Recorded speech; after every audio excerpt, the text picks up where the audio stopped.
Il y a derrière moi le père Patrice Gaudin qui est curé à Bondy-Nord.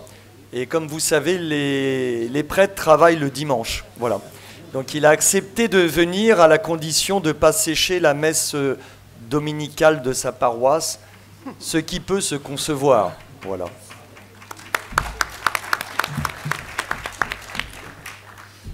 Alors j'en profite pour continuer les présentations. J'aurais dû commencer par les dames. Alors, tout à ma droite, il y a... alors elle aussi, elle devra partir un peu plus tôt parce qu'elle a des responsabilités paroissiales. Voilà. Et c'est très bien comme ça. Donc il y a Sophie Mazetti, qui est directrice d'école à Montreuil-sous-Bois. C'est en Seine-Saint-Denis. Et dans une école catholique qui a toute une tradition spirituelle. Derrière, je pense, vous connaissez ce nom, Madeleine Danielou, mais elle nous en dira plus. Et puis, il y a avec nous Mehdi Jadi, à ma droite. Alors, normalement, lui ne parle pas à 10 heures. J'espère qu'il ne partira pas à 10 heures. Et normalement. Et vous pourrez... donc, je pense qu'à quand nos deux intervenants, nos premiers intervenants seront partis, je pense que je vous donnerai la parole pour lui poser un certain nombre de questions. Vous allez comprendre tout à fait pourquoi. Parce que Mehdi, dans sa vie, bon, bien sûr, il est chrétien, catholique, mais il est comédien. Il a fait, entre autres, il est diplômé de la manufacture. Et donc, Mehdi, de tradition musulmane, a rencontré le Christ. Il est entré dans l'Église catholique et je pense que vous aurez 1000 questions à lui poser et il vous répondra avec cœur. Voilà. Alors je commence tout de suite parce que le temps est précieux et donc on va perdre 2 intervenants. La problématique en fait est très simple. J'ai croisé ce matin quelques congressistes qui étaient venus dans le même lieu sur un thème analogue, où nous parlions de ce défi de l'islam. Et sachez qu'avec les organisateurs, on s'est dit, mais on ne peut pas faire chaque année en fait la même table ronde, sinon il suffirait de faire comme certains politiques, d'avoir des hologrammes, et on repasserait en fait en boucle chaque année la même table ronde. Et nous avons une idée en fait assez simple à germer. Cette idée est de dire que peut-être que dans l'inconscient des catholiques, de beaucoup de catholiques, la présence, parfois massive, moi je suis originaire de Seine-Saint-Denis, et entre mon enfance et aujourd'hui, le paysage s'est complètement bouleversé. La présence massive de nos frères, de nos amis musulmans, peut nous troubler. Alors certains disent finalement, ne soyons pas troublés parce qu'ils sont tout comme nous finalement. Bon, c'est vrai que leur référentiel est presque le même, mais bon, c'est le Coran, mais finalement nous sommes pareils, nous croyons en Dieu finalement. Ce qui bien sûr n'est pas du tout faux. Cependant, il y a encore un chemin que nous avons à faire ensemble. Le chemin n'est pas terminé. Donc, soit en fait, on met toute la poussière sous le tapis en disant bon, c'est des croyants, hein. Ou alors on n'ose pas le dire, mais on est terriblement effrayé.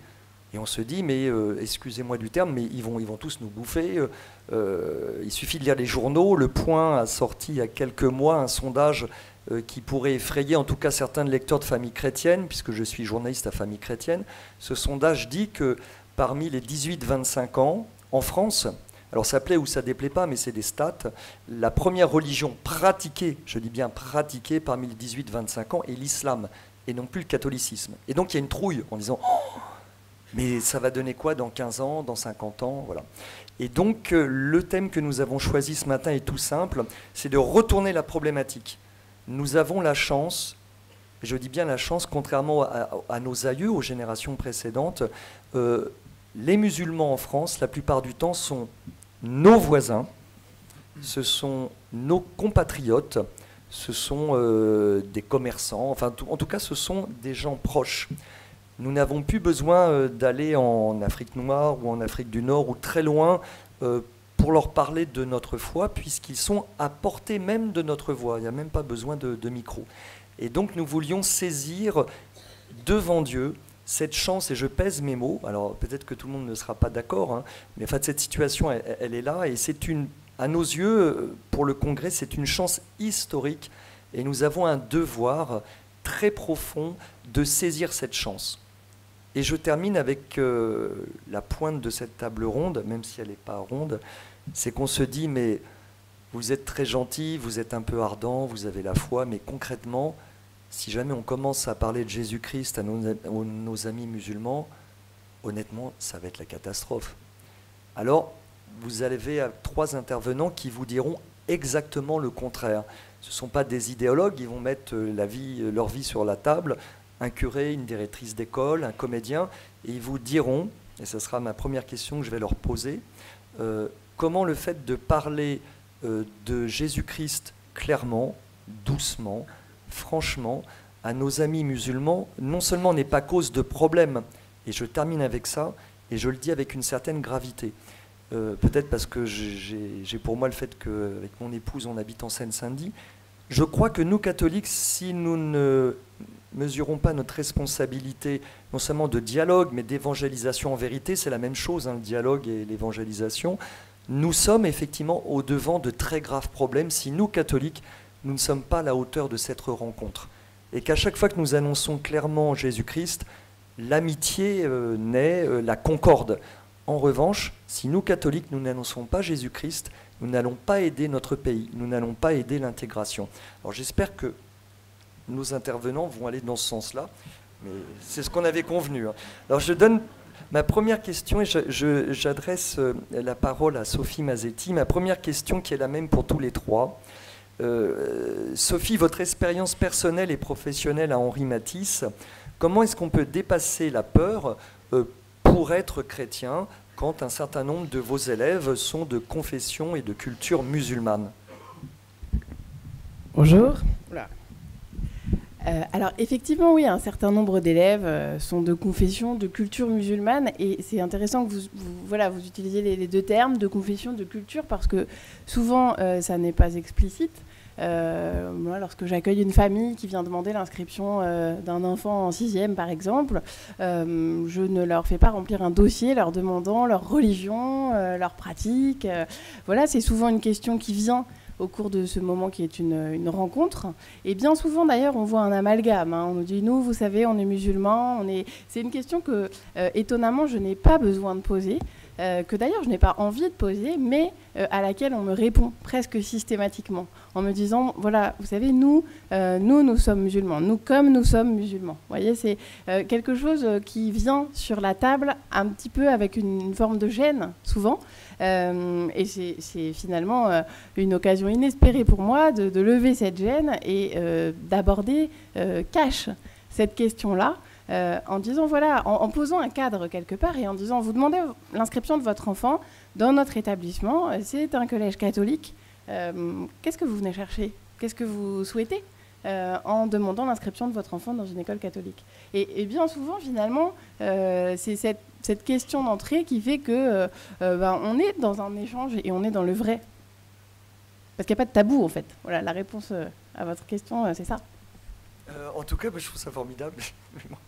Je voudrais demander maintenant au père Patrice Gaudin comment ça se passe à Bondy, parce que j'avais l'impression que vous osiez parler pas simplement à vos ouailles, mais vous sortez souvent de l'église, vous devez lire un peu trop le pape François, vous êtes tout le temps à la périphérie de votre paroisse, j'ai vu des photos qui circulent, les réseaux sociaux, que des fois même pour les premières communions, les baptêmes, il y en a trop, que vous allez faire une extension. Non mais, c'est pas très sérieux, pourquoi est-ce que vous avez l'intention comme ça de toucher toute la cité?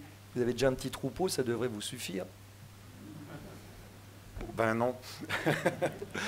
Alors d'abord, le contexte de mon quartier, donc c'est des cités de la Seine-Saint-Denis. La population, le quartier, c'est à peu près 12 000 habitants. Il y a 80% de musulmans, aucun commerce gaulois. Le ramadan est extrêmement suivi. Quand l'Aïd tombe un jour scolaire, l'école est vide. On voit qu'il y a trois chrétiens dans l'école. Je ne sais pas si ça doit être pour vous pareil. L'école doit être un peu vide à Montreuil au moment de l'Aïd. Oui. Certaines équipes d'ailleurs aussi. Voilà. Et donc c'est le contexte. Alors quand je suis arrivé, alors je viens de Bordeaux, des beaux quartiers. Donc ce n'est pas du tout. Vous voyez ce que je veux dire. Et ben on m'a dit tu y vas pour être missionnaire. Bon, ben, très bien. Alors je me suis aperçu quand je suis arrivé effectivement, donc l'église, elle était un peu, les quelques chrétiens étaient un peu repliés sur eux-mêmes. Alors on a commencé, on a fait des processions dans la rue. J'ai trouvé ça formidable, en fait, pour la fête Dieu, de faire la procession du Saint-Sacrement, au milieu des grandes barres, c'était formidable. Et puis en plus, j'ai une paroissienne, alors j'ai 30 nationalités le dimanche à la messe, il y a 95 nationalités dans le quartier, et j'ai une bretonne, et elle joue de la cornemuse. Donc on a fait des processions à la cornemuse au djembé, c'est super. Et en fait, il y avait 4000 personnes aux fenêtres en train de snapper. Et en fait, mais j'ai eu des super retours après. C'est un retour incroyable. Mohamed, tunisien, qui me dit « Ah bon, les chrétiens, ça prie ?» Ben ouais. Parce que j'ai fait sonner aussi les cloches. Il y avait un clocher, mais quand je suis arrivé, la cloche, elle ne sonnait pas. Donc midi, 19h, et puis le dimanche matin, 10h40, et puis 11h. Alors 10h40, c'est pour dire « Eh oh, on sort du lit », parce qu'ils sont un peu compliqués. Et 11h, ça démarre dans 5 minutes. Vous voyez? Et puis j'ai mis une statue de la Vierge Marie. Je me suis dit, il faut christianiser le lieu. En fait, la cloche, on christianise le temps. Les processions, on christianise le temps. Alors, il y a la fête Dieu, la procession le chemin de croix du vendredi 5 et dehors, le 8 décembre et les rameaux. Donc, on christianise le temps et on christianise le lieu. En fait, quand je suis arrivé, alors mon église, évidemment, comme dans un quartier, c'est pas de la roman ni gothique, ni ce que vous voulez, c'est un bête hangar, 4 murs, en briques, du béton, de l'acier et de la tôle. Et quand je suis arrivé, je me dis, flûte alors. En fait, à 200 mètres, on ne s'apercevait pas que ce n'était pas une église. Et en fait, il y avait des gens qui habitaient depuis 30-40 ans dans le quartier qui ne savaient pas qu'il y avait une église. Donc je suis allé voir mes copains gitans, je dis, il me faut une croix à l'extérieur, donc on a mis une grande croix. Et puis après, je me suis dit, il faut qu'on mette une statue de la Vierge Marie devant. Alors, personne n'y croyait. Tout le monde m'a dit, mais attends, ça, la statue, elle est pétée dans la soirée même, surtout qu'il y a un point de deal au pied de l'église, au pied de la Vierge Marie, c'est toujours un lieu de deal. Et puis, en fait, la statue est restée. Et la première personne qui est venue prier devant la Vierge Marie, c'est un musulman. Je suis allé le voir, je lui ai dit, qu'est-ce que vous faites là? Il me dit, tu peux me laisser 5 minutes, Père Patrice, il faut que je prie la Vierge Marie. Bon. Vous voyez, en fait, on a d'abord donné une grande visibilité. Et aujourd'hui, le cœur de la cité, c'est très très beau, hein, c'est pour tous, hein, c'est l'église. C'est l'église. Alors, une cité, c'est comme un village, au fond. Hein, et le curé, enfin, un curé de cité, c'est un curé de village, en fait. On est au courant de tout ce qui se passe, les gens viennent nous voir. Et ça a été la première chose. Et puis, maintenant, en fait, l'église est devenue au centre. Les gens me connaissent parce qu'ils me voient très souvent dehors. J'évite de rester enfermé dans mon bureau parce que c'est hyper saoulant. Puis, je ne suis pas prêt pour ça. Et donc je me promène dans le quartier, je vais voir les gens, je discute un peu avec tout le monde.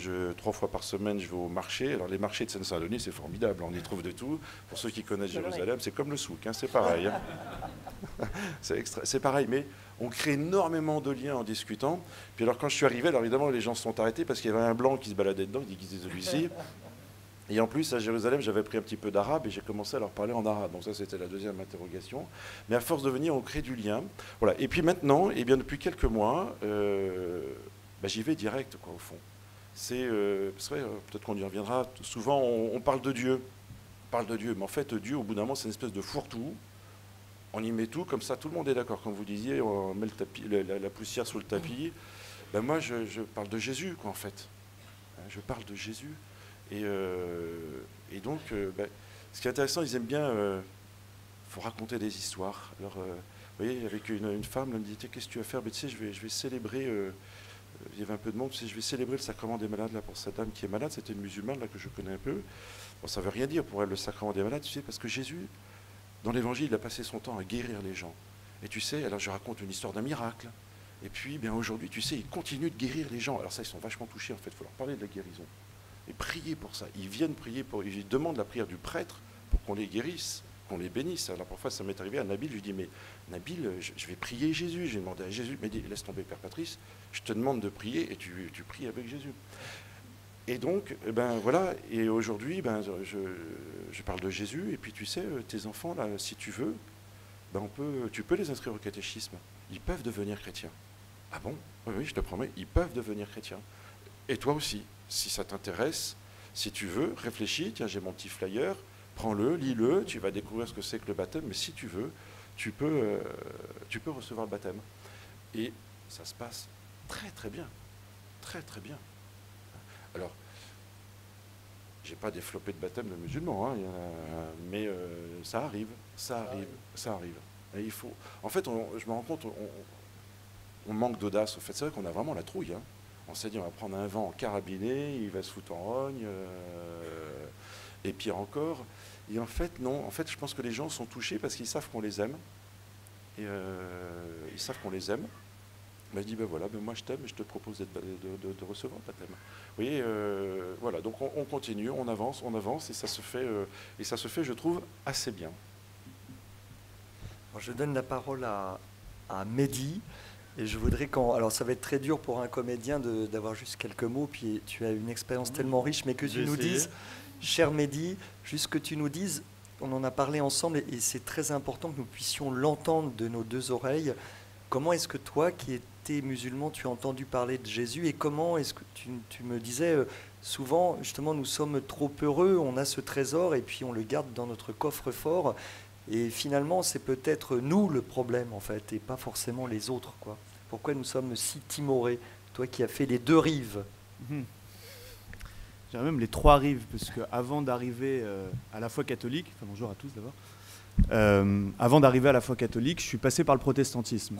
Et il y a quelque chose que les protestants ont, qu'on commence à avoir, parce que c'est bien de leur prendre aussi des choses qu'ils ont dedans, c'est justement ce zèle missionnaire. Et moi, tout mon être était musulman, je faisais partie un peu des jeunes qui devaient sûrement traîner en bas de la croix de la Seine-Saint-Denis, sauf que moi je viens de Saint-Étienne, donc ce qui est encore pire parfois. Et en fait, tout mon être était musulman, mais je crois que ce qui m'a vraiment touché, c'est le zèle d'un pasteur qui, après plusieurs rencontres, a presque insisté, entre guillemets, pour me remettre une Bible entre les mains. Et aujourd'hui, enfin, je ne l'ai jamais revu, ce pasteur. Et il ne sait pas la graine qu'il a semée à ce moment-là. Il se trouve que ça a été un point de départ et que ce zèle, cette façon d'accueillir, j'y suis retourné dernièrement dans ce temple protestant à Saint-Étienne avec mon épouse pour lui montrer le point de départ de tout. On est rentré à l'intérieur, il y a deux personnes qui sont venues directement nous voir. Bonjour, qu'est-ce que vous faites, etc. Je disais, ben, tu vois, il y a 15 ans, c'était dans les années 2000, c'était déjà comme ça. Donc il y a un zèle qu'effectivement on doit et on commence à retrouver dans l'Église, mais maintenant je suis un peu plus mesuré parce qu'il faut savoir aussi qu'en France, il y a vraiment eu une volonté aussi politique, institutionnelle de brider le catholicisme. Et donc on est devenu tiède parce qu'à un moment donné, on s'est aussi replié sur nous. Et donc on a perdu ce zèle. Et aujourd'hui, on voit qu'il y a vraiment de belles initiatives. Enfin, on est vraiment au Congrès Mission, donc on voit qu'il y a de plus en plus ce désir. Mais je crois qu'il faut encore plus faire tomber cette peur d'aller vers le musulman et d'y aller non pas pour parler de Dieu avec lui, mais pour vraiment lui annoncer le Christ. Et moi, je ne suis pas très d'accord avec la statistique du Point qui dit que les 18-25 ans... c'est la première religion. En fait, c'est des musulmans pratiquement. Ce n'est pas des musulmans pratiquants. C'est des musulmans parce que tout leur être est musulman. La culture tout est imbriqué. Ils n'ont pas eu 2 siècles de volonté de déchristianiser la personne. Donc en fait, leur être est musulman. Mais ils ne connaissent pas grand-chose en fait de l'islam. Très très peu. Moi, souvent, je les prends au défi. Récite-moi une sourate. Ils ne savent pas. Donc il y a quelque chose où leur culture, certes, est musulmane, et donc ils ont déjà en eux l'idée de Dieu, ce qui est beaucoup déjà, parce que moi je suis comédien, et c'est beaucoup plus difficile de parler à un athée comédien anticlérical qu'à un musulman de Dieu. Donc il a l'idée de Dieu, mais ça ne suffit pas. Ça ne suffit pas parce qu'on peut parler de Dieu après pendant 3 heures. Et ce qu'il faut savoir, et ça aussi c'est une opportunité pour nous, c'est que le musulman des générations, enfin de la 2e, 3e génération, ce sont des musulmans qui ont grandi en France et qui ont eu une éducation, on va dire, occidentale. Donc ils ont ce que n'avaient pas nos aînés, ils ont le fameux esprit critique. Alors il y a un nom que j'ose jamais dire, qui est celui de Voltaire, il faut lui rendre ce qui lui appartient, mais quand tu parles d'esprit critique, etc., il faut les prendre avec ce référentiel-là, leur dire, très bien, c'est toi, dans ta conscience, je te demande de ne pas aborder le christianisme avec une idée, une conception musulmane, mais de te défaire de ça et juste intelligemment d'essayer de l'étudier du point de vue chrétien. Parce que si on parle à un musulman de Jésus, lui, il le voit avec tout son être qui est musulman. Donc tous les mots de fils de Dieu, de sauveur, etc., enfin, c'est impossible. Par contre, de lui demander de faire l'effort, de se mettre du point de vue d'un chrétien, là, ça peut être une belle porte d'entrée. Je dévie un peu de la question initiale, mais... Non, c'est très bien. Alors, comme l'heure tourne, je voudrais profiter du gros quart d'heure que nous avons pour essayer de presser, si vous permettez l'expression, le meilleur jus. On pense au jus d'orange le matin. Du père Gaudin et de Sophie Mazetti. Alors, la question que je vous pose à tous les trois, mais à tous les deux en premier, est la suivante. En tout cas, c'est la question que nous nous sommes posée en imaginant cette table ronde. C'est finalement, dans votre expérience quotidienne, du point de vue empirique, qu'est-ce qui peut toucher le cœur de nos amis musulmans, soit en termes de paroles, de gestes ou d'attitudes? Qu'est-ce que vous avez pu observer, mon père, dans votre paroisse de la Cité? Alors, la première chose, effectivement, qui peut toucher, c'est notre prière. C'est vrai que le musulman, là, ce qui a été dit, dans son être musulman, il se définit beaucoup par un homme de prière, parce qu'il y a 7 prières par jour, enfin... Et je vois même les gars qui dealent, donc qui se disent musulmans, etc., qui ont des casiers judiciaires, donc comme le bras et tout ce que vous voulez, mais en fait, ils me parlent beaucoup de la prière. Et de voir des chrétiens qui prient, ça les bluffe. Et de les voir qui prient longuement. Parce qu'il me dit, tu fais combien de prières par jour? Je dis, beaucoup, c'est pas le nombre de prières qui nous intéresse, quoi. Enfin, on s'en fout. Bah, tu sais, la messe, dimanche, ça dure plus d'1 heure. Il y a l'adoration du Saint-Sacrement. Je ne dis pas comme ça parce que ça ne veut rien dire, mais on a la prière en silence, c'est 1 heure, et on a encore ci, on a encore ça. Et ça les touche. Et je crois qu'ils ont vraiment besoin de nous voir et de nous entendre prier. Ça me semble un premier point. Un deuxième point, dans la Cité, je l'ai évoqué tout à l'heure, c'est la question de la guérison. En fait, on prie un peu pour soi, je trouve, dans l'islam. On prie pour soi. Et un jour, à une rencontre avec l'imam, j'ai dit, écoute, Mohamed, je prie pour toi et tu pries pour moi. Il est resté 3 secondes en silence. On est tout seul et on a, d'un seul coup, les chrétiens, nous, on n'est jamais seuls. On a sur la communion des saints, on apprend la vie fraternelle, on se porte les uns les autres. Enfin, on vous bassine dans les homélies avec ça, quoi. Mais parce que c'est vachement touchant. Ils sont très touchés de savoir, bah oui, quand il y a quelqu'un de malade, on va prier pour lui, le prêtre, il va bénir, il va écouter, etc. Ce qui m'a touché, justement, vous voyez, c'est un petit exemple, c'est assez drôle. D'ailleurs, j'étais juste arrivé à Bondy, là, c'est une femme, une Mauricienne. J'étais devant l'église, là, pour parler du bon Dieu, distribuer mes petits flyers, mes petits machins. Puis elle est venue me voir, elle m'a dit, tu sais, pour venir te voir, j'avais peur, et j'ai prié à Allah pour que tu te retournes et que tu me regardes. Donc je me suis retourné, effectivement, et elle est venue me voir. En fait, elle avait des souffrances, c'est pas possible, elle était toute seule. Alors on a prié ensemble, et puis c'est là, je lui ai dit, est-ce que tu veux que je te bénisse? Elle m'a dit oui. Puis elle est revenue me voir, tu sais, il s'est passé des belles choses, et puis après j'ai dit, est-ce que tu veux qu'on rentre dans l'église, on va aller prier la Sainte Vierge? Et on est rentré dans l'église pour prier la Sainte Vierge, donc je la vois très fréquemment maintenant, cette femme. Mais je pense que cette question de la compassion, en fait, les touche beaucoup. Voilà, ces 2 aspects, je vois, assez intéressants. Et puis, ce que vous avez dit aussi, là, quelque part, rétablir la vérité sur le Christ. Parce qu'en fait, ils sont abreuvés. Là, je vois les grands jeunes là, que je visite presque tous les jours. Leur source d'information, c'est des conférences sur YouTube. Donc, ça veut vous dire qu'il y a à boire et à manger là-dedans. Hein. Et donc, ils ont quelques idées sur le Christ, quelques idées sur l'Église qui sont complètement tordues. Et en fait, il faut prendre du temps. Eh bien, écoute, attends, on va essayer de te dire, voilà comment nous, on voit Jésus, voilà comment on voit le monde, comment on voit les choses, comment on vous voit, vous aussi. Et ça aussi, c'est touchant parce que là, on est dans un vrai dialogue et il y a de vraies questions par la suite. Il y a de vraies questions. Voilà, c'est 3 points. Merci beaucoup, mon père. Alors, je me tourne vers Sophie Mazetti. On a encore 10 minutes, hein, Sophie, oui. N'ayez crainte. Hein, parce que je leur ai promis qu'ils seraient à l'heure l'un et l'autre pour leurs obligations. Alors, je vous pose la même question, et sans révéler de grands secrets, parce qu'il se trouve que j'ai mon épouse qui travaille dans cet établissement, donc j'ai une petite souris. Les journalistes ont toujours besoin d'informateurs. Et il se trouve que, si j'ai bien compris, voilà, il y a un certain nombre d'adolescents forcément dans un établissement scolaire. Un petit millier. Voilà. Et puis les adolescents, ils font un peu tout et n'importe quoi, et même prier. Et du coup, j'ai l'impression que des fois, il y a certains ados qui rentrent dans la chapelle, qui n'étaient pas forcément baptisés depuis longtemps, etc. Et je trouve cette expérience à la fois toute simple et très étonnante. Et donc voilà, Sophie Mazzetti, qu'est-ce qui peut toucher le cœur de ces jeunes musulmans qui sont dans un milieu scolaire avec d'autres enfants, d'autres ados de leur âge, mais qui puissent avoir ce parfum, déjà un peu comme Marie-Madeleine, ce parfum du Christ, ce parfum de l'Évangile?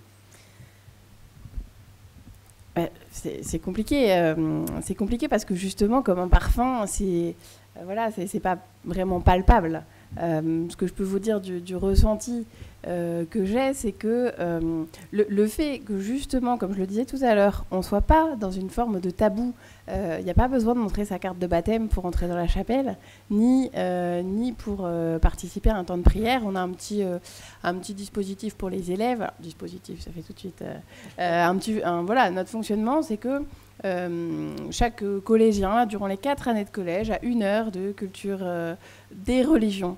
Vous voyez, c'est assez large dans son emploi du temps de la semaine. Alors voilà, c'est son petit rendez-vous. On aborde indifféremment les plusieurs religions. Et un temps dans cette heure qui est un temps où on veut les amener vers une démarche d'intériorité, avec un choix libre qui est fait. C'est-à-dire que celui qui a envie de vivre ce temps d'intériorité sous la forme d'un temps de prière explicite, il y est invité. Et celui qui a envie de vivre ce moment d'intériorité avec une autre entrée, alors nous on a choisi celle de l'art, on propose aux élèves de se mettre devant une œuvre d'art, d'écouter un morceau de musique, la reproduction d'un tableau, d'écouter un morceau de musique, et puis d'être guidé peut-être juste par une question, sans être dans une démarche d'évaluation, de points, de moyenne, de tout ce qu'on veut, hein, bien sûr, et surtout de les laisser libres de choisir le temps de prière, de choisir le temps simple d'intériorité à partir de cette œuvre d'art, sans qu'il y ait une inscription, encore moins qu'on rende compte aux parents de ce qu'a choisi l'ado. On ne va pas dire, madame, monsieur, votre enfant, cette semaine, il est allé à la prière, et puis alors la semaine dernière, voilà. Et ça, je crois que c'est fondamental de leur laisser cette liberté et de leur laisser expérimenter cette liberté de vivre à leur manière, sans que ce soit un choix radical et définitif, d'aller goûter, en fait, d'aller sentir un peu, pour reprendre votre belle métaphore, d'aller sentir un petit peu tout ce qui est possible pour se laisser imprégner, ou pas. Et je pense que là, c'est essentiel qu'on sente, parce que vous savez bien qu'un adolescent, si on lui dit c'est comme ça, on n'a rien compris et ça marche pas, hein, le frontal entre 12 et 17, c'est jamais la bonne solution. Et finalement, c'est la curiosité souvent qui les pousse à aller assister à un temps de prière. C'est sans doute aussi parfois le côté groupe, hein. Vous savez, un adolescent, il aime bien être avec ses copains et faire comme ses copains. Alors si le copain est chrétien ou que le copain a envie d'aller à la chapelle, on va aller voir un petit peu comment ça se passe. Et puis peut-être qu'on va y découvrir quelque chose, quelqu'un, et peut-être qu'on va avoir cette envie, ce goût d'y revenir, parce qu'on sentira qu'on a de compte à rendre à personne, en fait. Je pense que c'est ça la clé. Alors après, je vais donner forcément la parole à mon ami Mehdi, mais je profite de ces quelques minutes où vous êtes encore tous les deux là pour vous poser une question un peu délicate et donc d'y répondre brièvement. Mais au final, il y a une question qu'on ne pose pas souvent et qui est redoutable, c'est quand ces amis musulmans, on a entre guillemets brisé la glace, il y a de la compassion, il y a de l'amitié, et quand par la grâce de Dieu, ils veulent continuer le chemin, ce qui est tout à fait normal en disant finalement, et pourquoi est-ce que moi un jour je ne serai pas chrétien? Et là on se dit, ah là là là là, je ne peux pas prévenir l'évêque parce que là ça va être la guerre civile, les parents, il faut absolument que je le dise aux gamins de jamais dire ça, tous les parents. Comment est-ce qu'on peut encore avancer? Parce que c'est une zone délicate, mais comment est-ce qu'on peut avancer pour garder cette paix, cette simplicité, cette joie dont vous nous avez parlé, mais on a l'impression qu'arriver à ce seuil, là, faut s'arrêter, quoi. C'est vrai qu'on peut se dire il faut arrêter parce qu'on est devant de redoutables difficultés. Quand j'ai baptisé une musulmane il y a quelques temps, et effectivement, à 3 jours du baptême, c'était pas gagné, quoi. parce que la famille au pays lui menait la guerre.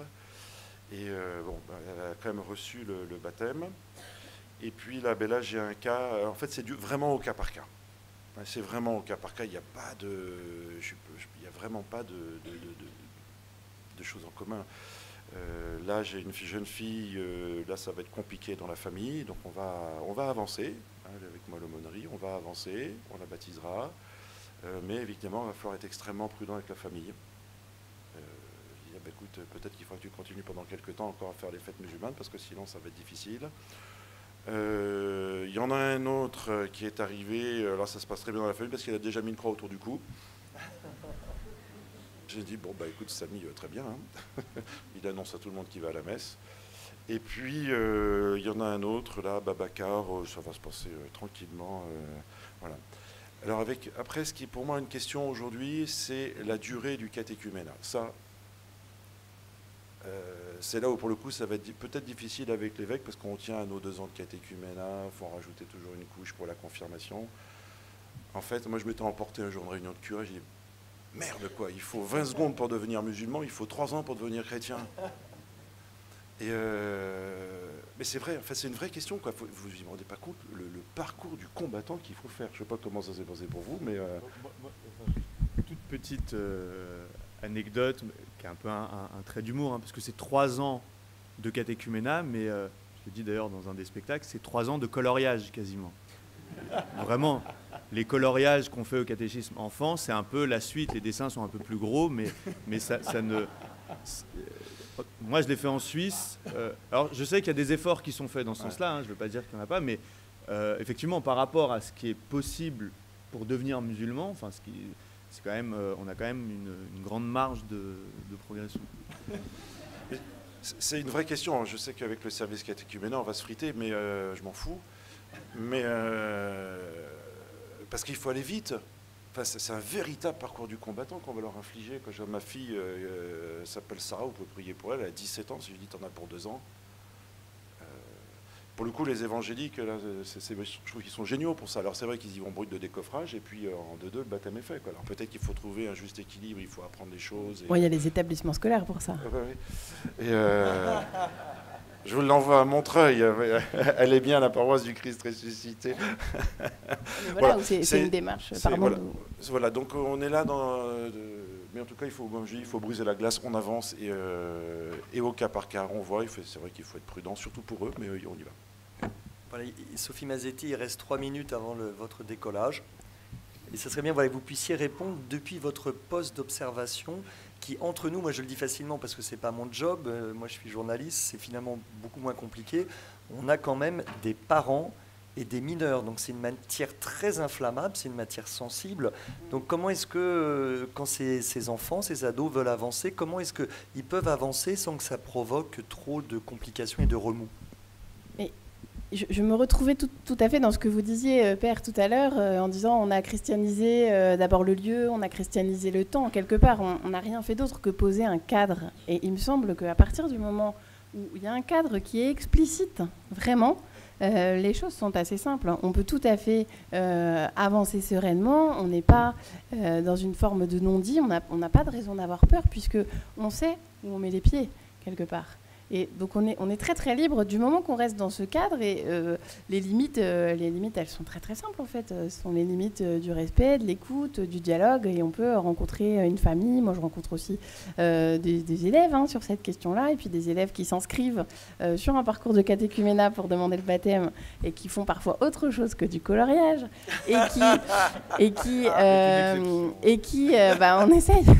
Et qui, et qui effectivement renoncent et reviennent et recommencent l'année d'après et avancent des prétextes et finalement sont en chemin avec leur famille parce que bien sûr pour un adolescent c'est une démarche qui se fait avec la famille mais le jour où on célèbre à l'école qui est leur premier lieu de vie, ils passent plus de temps à l'école, au collège, au lycée que dans leur famille, souvent, enfin c'est pas souvent, tout le temps, dans une journée, quand on célèbre un baptême à l'école, c'est quand même c'est quand même une belle réussite et c'est aussi un très très beau moment dans la vie de l'établissement. Alors on pourrait aller plus loin aussi et parler de tous ces adultes parce que voilà, on a aussi beaucoup d'adultes, une centaine d'adultes qui travaillent à Henri Matisse au quotidien. Parmi eux, voilà, j'ai pas compté, mais un nombre assez significatif de musulmans qui au quotidien œuvrent en faisant vivre le projet de Madame Danilou, le projet chrétien explicite.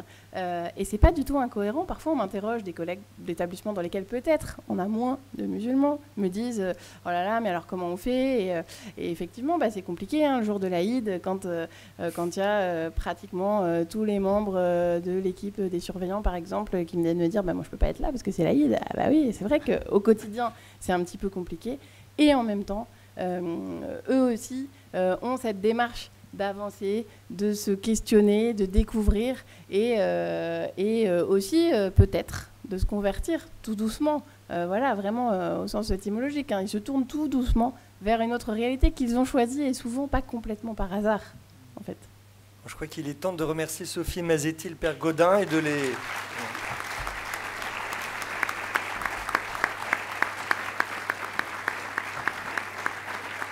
Alors pour ceux qui auraient envie de déménager en Seine-Saint-Denis, il y a encore de la place pour les petits Gaulois. L'immobilier est tout à fait accessible et la vie est très fraternelle. Encore merci à tous les deux.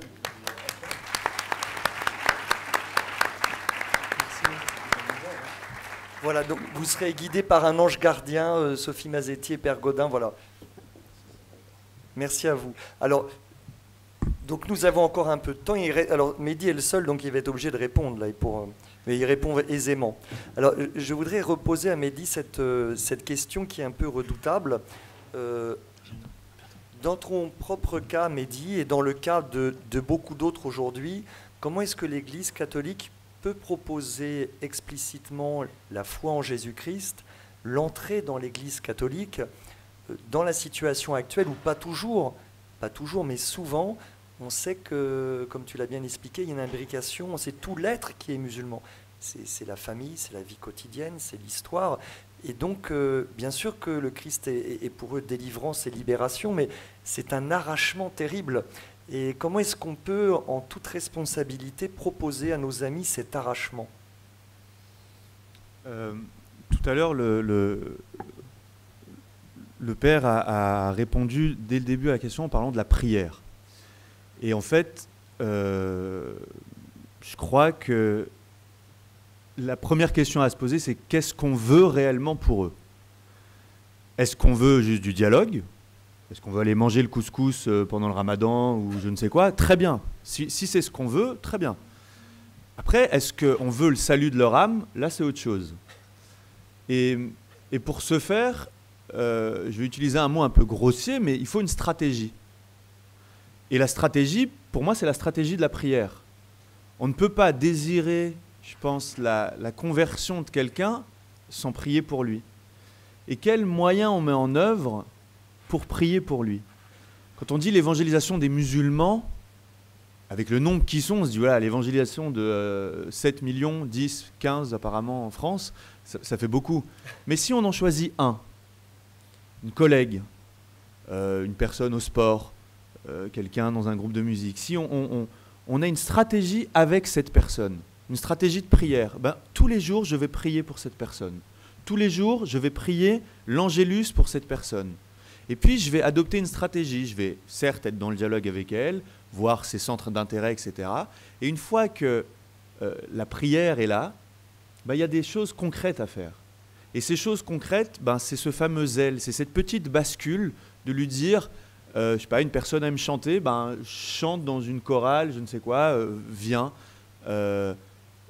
Moi, je pense qu'il y a quelque chose qui fonctionne à 90%, parce que beaucoup de musulmans convertis, et d'ailleurs j'en fais partie, c'est ça qui les a touchés, c'est l'adoration.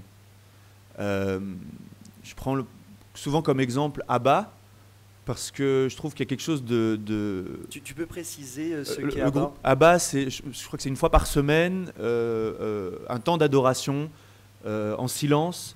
Je crois que c'est à Saint-Étienne-du-Mont, à Paris. Il y a d'autres antennes. Je prends Abba pour 2 raisons. La première, c'est que on est direct dans un cœur à cœur avec Dieu.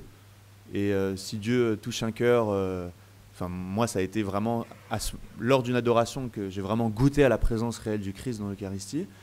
Et je dis Abba aussi parce que dans cette fameuse stratégie, le musulman, son référentiel, c'est la mosquée. Et sa mosquée, elle est silencieuse. Sa mosquée, même s'il n'y a pas grand-chose, il y a une forme de sacralisation. On enlève ses chaussures, on se purifie, on se surpurifie. Donc il y a quelque chose de l'ordre du sacré. Alors je dis souvent un peu, encore une fois avec un trait d'humour, un musulman, vous avez fait tout ce travail de préparation, vous l'emmenez dans une messe diocésaine le dimanche, il part en courant. C'est du papier crépon, des chants inaudibles, il va pas vraiment accrocher. Mais c'est justement dans cette stratégie qu'on doit essayer de comprendre qu'est-ce qui pourrait le toucher. Quand on parle de nouvelle évangélisation, des charismatiques, etc., c'est très bien pour une certaine partie de la société française qui sont les gens qui sont aux périphéries, qui sont des blancs, gaulois, qui sont éloignés de l'église, et je pense que la louange, etc., ça leur parle. Mais moi, Abdelhamid de mon quartier, vous le mettez devant comment ne pas t'élouer, je suis pas sûr que ça fonctionne. C'est pour ça que je vous dis Abba. Mais c'est en fait tout ça pour dire qu'il y a une stratégie à avoir, et quand on dit l'évangélisation des musulmans, c'est un musulman plus un autre musulman plus un autre musulman. Et donc c'est comment repérer dans son entourage une personne, prier pour elle, mais réellement avoir cette discipline, avoir cette stratégie pour dire mon but, c'est qu'elle rencontre le Christ. Et peut-être que je ne la verrai pas rencontrer le Christ, mais je serai cette personne, et c'est ce que nous demande Jésus en fait, cette personne qui aura posé cette graine, qui aura semé cette graine, et lui arrosera. Moi, la première fois que j'ai entendu parler de Jésus, j'avais 7-8 ans, j'écoutais la radio, parce qu'on n'était pas à l'époque d'Internet encore, je commence un peu à vieillir, et je me souviens que sur RCF, il y avait le chapelet. Alors je ne savais pas ce que c'était le chapelet. Mais je savais qu'il y avait un petit groupe de femmes avec une voix assez mielleuse qui disaient quelque chose 10 fois et après ça changeait. C'est marrant. Et ben je suis convaincu, mais vraiment je vous le dis vraiment en acte de foi, je suis convaincu que ces femmes-là priaient aussi pour les auditeurs et que ça a été une des premières graines semées dans mon cœur. Si on n'a pas cette conviction que notre prière peut toucher, que notre prière peut réellement avoir un effet, alors on reste effectivement dans quelque chose de théorique. Et donc, dans cette stratégie, il y a plein de moyens, mais je pense qu'on doit avoir cette ligne de dire qu'est-ce qu'on veut pour elle. Est-ce qu'on veut juste dialoguer? Mais quand on regarde, c'est dialogue et annonce. Et c'est un dialogue en vue de l'annonce. Et la deuxième partie, c'est que ça, c'est ce qu'on peut faire, nous, en tant que laïcs, j'ai envie de dire. Et ensuite, effectivement, il y a l'Église, l'institution. Et là, il y a des choses qui avancent difficilement. Je fais partie d'un groupe où on est plusieurs, qui s'appelle la MMM, la Maison de la Mission auprès des musulmans. On réfléchit à plusieurs sur comment faire avancer les choses. On sent qu'il y a de grandes résistances, que ce n'est pas facile de faire bouger les choses, mais qu'il y a quand même un désir, en tout cas dans l'Église, de se dire, très bien, c'est une opportunité. Ça fait 40 ans qu'on fait du dialogue, c'est bien. Ça fait 40 ans que dans les quartiers justement difficiles, on distribue des repas, on fait de la charité à tout va. Saïd Oujibou, un pasteur, nous a dit dernièrement, si on avait vos institutions dans les quartiers, mais on multiplierait nos baptêmes par 100. Mais nous, à chaque fois qu'on distribue un repas, est-ce qu'on donne une image du Christ en disant, alors oui, notre vie montre qu'on est le transmetteur, et à un moment donné, il faut aussi le dire. Ça ne suffit pas juste d'accueillir et tout ça, parce que du point de vue de musulman, il y a aussi cette question-là. On profite des bons cathos. On profite du rocher, c'est bien, ça nous fait les aides aux devoirs, on part de temps en temps en vacances, c'est cool. Mais c'est des chrétiens. Et à un moment donné, comment nous aussi on se positionne, on dit, je fais tout ça au nom du Christ. Et justement, c'est parce que je vis du Christ, parce que le Christ vit en moi, que je peux faire ça. Et là, ça pose une question, mais comment ça le Christ vit en toi? Oui, parce que quand je te dis que Jésus est fils de Dieu, eh ben, je suis moi aussi fils de Dieu. Et j'ai cette filiation que le musulman n'a pas. Moi, ça a été une des grandes choses qui m'a bouleversé en devenant chrétien, c'est justement cette communion des saints. C'est la différence entre la Oumma, cette pression sociale de faire partie d'un truc qui s'appelle la Oumma en islam et qui ne veut pas dire grand-chose, et de faire partie de la communion des saints. D'avoir des amis dans le ciel et sur terre, de se sentir profondément frères et sœurs, avec des chrétiens. Moi, vraiment, je le vois dans mon quotidien. J'ai des gens dont je suis plus proche aujourd'hui que ma propre famille que j'ai quittée. Et bien ça, de lui dire, en fait, je fais partie de cette famille-là. Et cette famille, cette grande famille, plein de sœurs, plein de frères, elle a un père. Et ce père, c'est Dieu. Et ça donne une autre vision de ce fameux Jésus, fils de Dieu, qui est extrêmement violent pour un musulman. Je veux dire, voilà, je vis en tant que chrétien, je vis en tant qu'enfant de Dieu, et mon frère, c'est Jésus, et mon père, c'est le Père. Pareil, Merci Mehdi. Alors, il nous reste, allez, je ne sais pas si quelqu'un est le maître des horloges, parce qu'il n'y a pas qu'Emmanuel Macron qui est maître des horloges. Alors, il nous reste 10 minutes, un quart d'heure, donc on va faire tourner je vais donner ce micro à Marguerite, et puis ceux qui souhaitent poser une question. Alors, je pose une première question à laquelle Mehdi va répondre très brièvement. Donc, si quelqu'un a une question, il peut descendre jusqu'à Marguerite. Ma première question, toute brève, Mehdi, peux-tu nous donner un mot du spectacle que tu prépares, qui sera bientôt donné quelque part à Paris, et j'espère que nous serons tous là pour t'acclamer, que la salle sera trop petite. Oui, j'espère. Justement, très brièvement, moi je suis comédien professionnel, c'est vraiment mon métier. Et en fait, je me suis rendu compte à quel point dans ce milieu, c'était plus dur d'être chrétien que musulman. Et je me suis vraiment confronté à cette difficulté-là. Et très souvent, quand je viens témoigner, c'est toujours très sérieux, très solennel, il y a un micro, un public, on parle. Et j'avais envie aussi de rire de tout ça, sans en perdre le fond, raconter ma conversion avec un peu d'humour, un peu de dérision, un peu d'autodérision. Et donc j'en ai fait un spectacle qui dure 1 heure et quart. J'ai fait 1 ou 2 avant-premières, je l'ai joué à Paray, le Monial pour le Rodé cet été. Et je vais le jouer les 3 premiers jeudis de novembre. Donc la communication n'a pas encore commencé, mais vous pouvez déjà agender ces 3 premiers jeudis, le 7, 14 et 21 novembre. Et en fait, c'est très important pour nous que au théâtre Montmartre-Galabru, dans le 18e, qui est un petit théâtre dans Paris.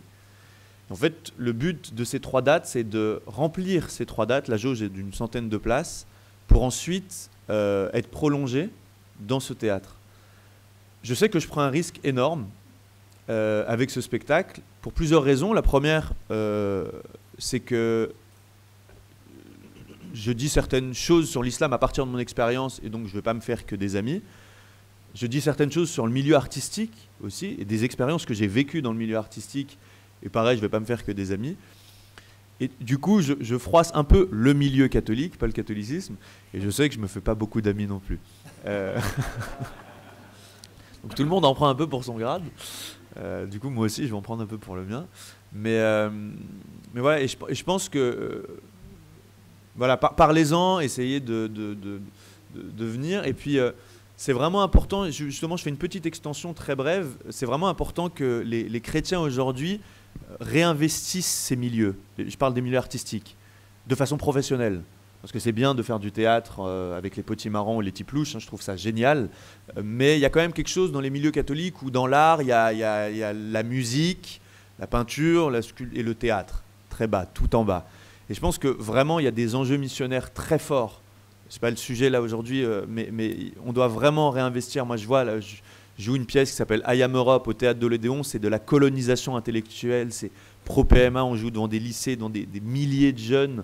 Et je me dis, si on n'est pas là aussi pour se professionnaliser dans ces milieux et faire des films, faire des pièces de théâtre qui vont un peu dans l'autre sens, et c'est ce que j'essaye de faire humblement. Ouais.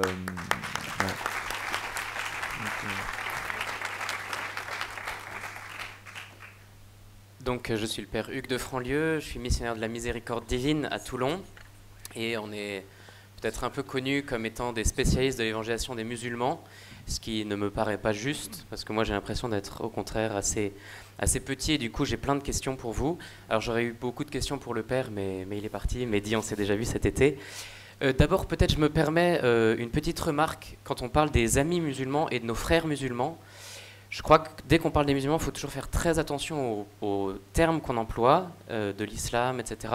Moi, je ne suis pas toujours très à l'aise en disant ça, parce que est-ce qu'on est frère quand on n'a pas de père commun? Je ne sais pas. Et est-ce qu'on est amis? Je pense que parfois on est ennemis, et que Jésus me demande d'aimer mes ennemis. Du coup, vraiment, je désire les aimer, mais parfois, je crois qu'il faut les nommer aussi ennemis. Parfois, on n'est pas amis. Bon, c'était une petite remarque. Ensuite, mais vraiment, je les aime, enfin, je demande au Seigneur d'apprendre à les aimer.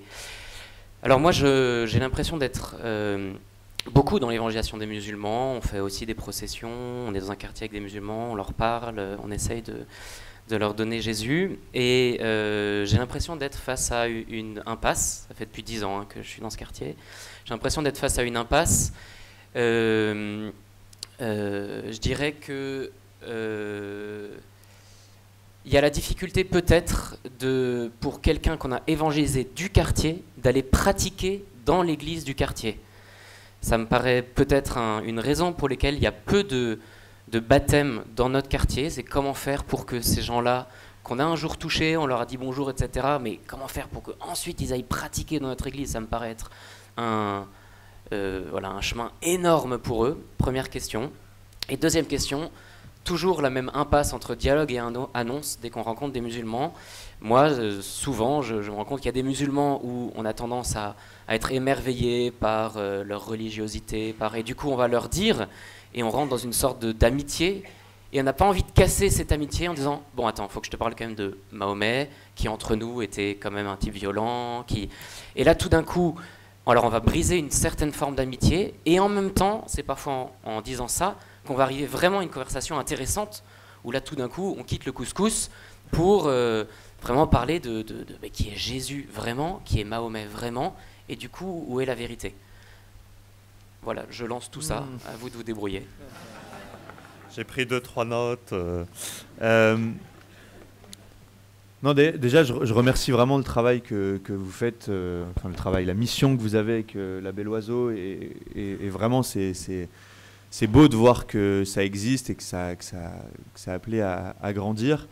Je suis d'accord sur le fait que un musulman, quand bien même il serait touché, ça rejoint ce que je disais sur la pression du quartier, sur cette fameuse Oumma, sur la pression sociale qu'il y a dans le quartier. C'est très difficile de devoir, à un moment donné, vivre de sa foi entouré de gens qui ne pratiquent pas cette foi-là et qui en plus sont hyper vigilants. Il y a un poids vraiment du regard dans l'islam.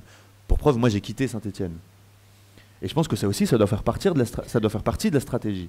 Peut-être qu'à un moment donné, on peut leur dire, mais en fait, si la personne est touchée, quels moyens on met en place pour l'arracher de son milieu? Et c'est ce que font les protestants.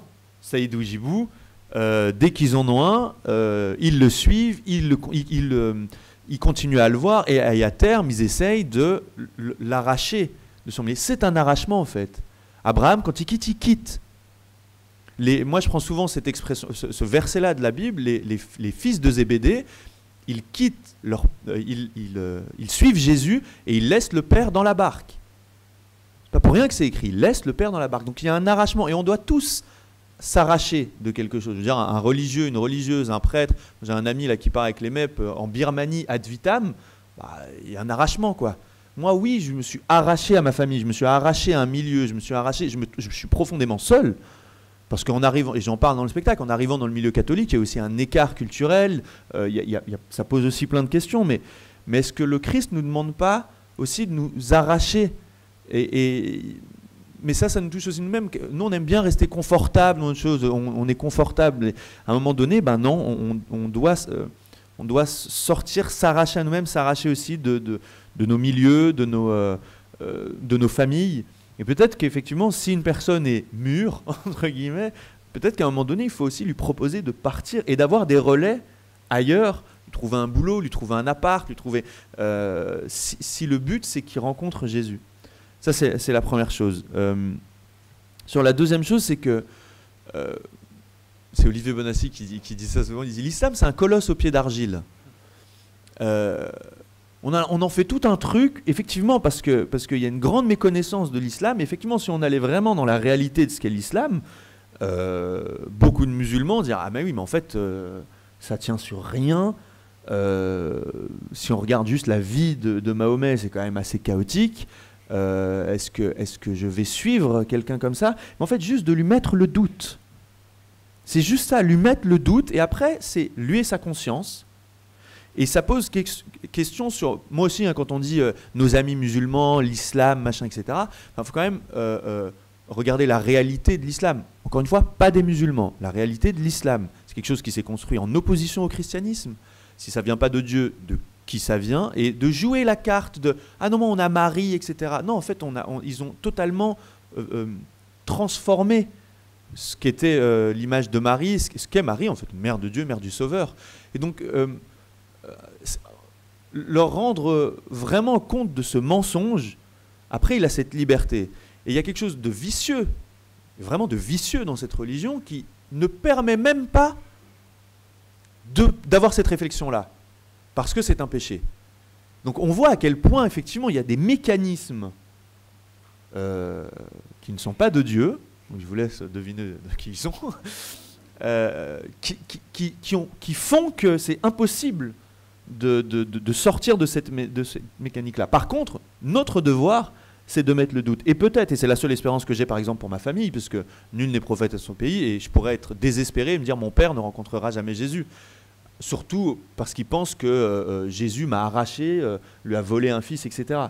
Mais si je suis convaincu que ma prière, que ce doute que peut-être j'ai mis dans son cœur, et ben peut-être que le jour où il va mourir, peut-être que ce moment-là sera décisif, et que les prières des saints, les miennes, et à chaque fois qu'on me demande comment faire, je dis prier pour ma famille, peut-être que ça, ce doute-là, au moment de la rencontre, même si c'est toute notre vie qui nous conditionne aussi à cette rencontre, va permettre une bascule. Mais voilà.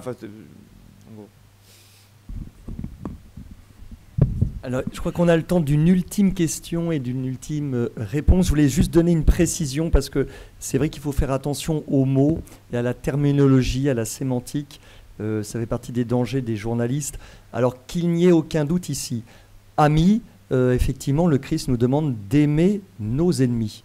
Donc il n'y a aucun doute là-dessus, mon frère. Enfin, moi, ça fait 25 ans, on fait des choses dans la rue avec Anne Carême. Il y a des gens qui sont extrêmement hostiles et à Jésus-Christ et à l'Église catholique. Ce sont nos amis.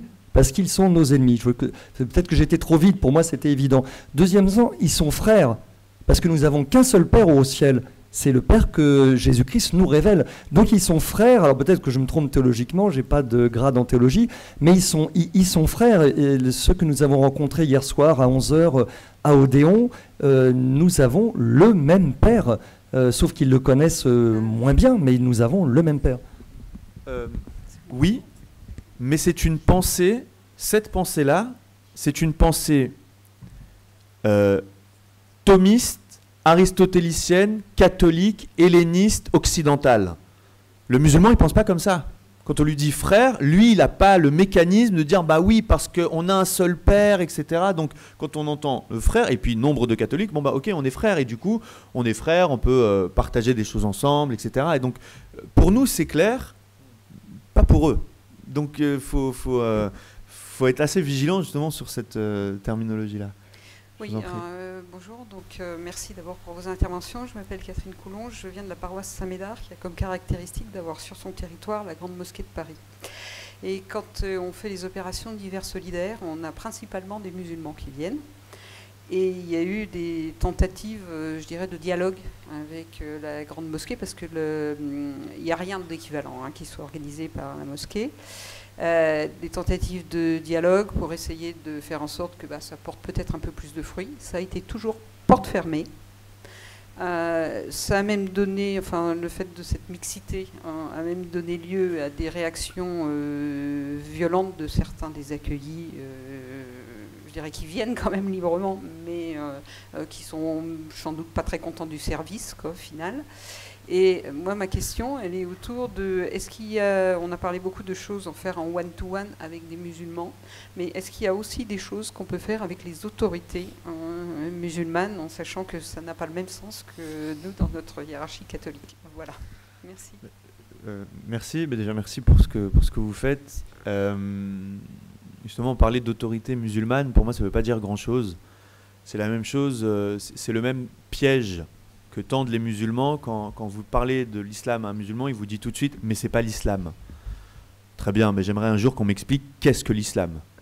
Si à chaque fois qu'un musulman n'est pas d'accord avec quelque chose de sa religion, il dit « mais c'est pas l'islam », bah ok, ça veut dire quoi? Et il n'y a pas d'autorité en islam. On va vous parler des savants.